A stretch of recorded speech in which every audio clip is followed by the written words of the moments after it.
I'm Tina Reynolds. And I'm Mia Lopez. And this is the Uptown Lowdown. Today we're going to talk about professional video versus behind the scenes video.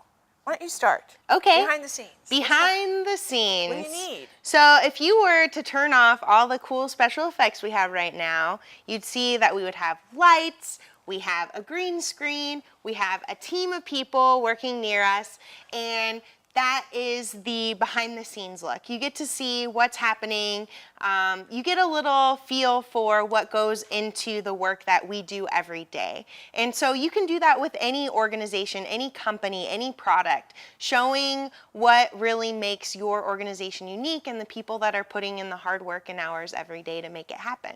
And you can sneak up behind them. You know, you just take your cell phone, you walk up behind them, you ask them a couple questions, and then the viewers are getting this behind the scenes. This is what's really happening. It's not all glam like we are right now. Well, this is pretty glam. This is pretty glam. And that's a great segue to professional video. That's right. So that's what we're doing right here. We have a professional team that's behind the cameras. We've got a green screen up. We have lights and cameras and action.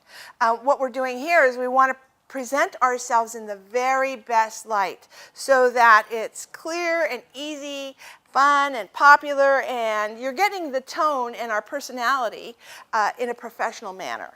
Right. Right? Which we are always easy, fun, and professional. And popular. And popular.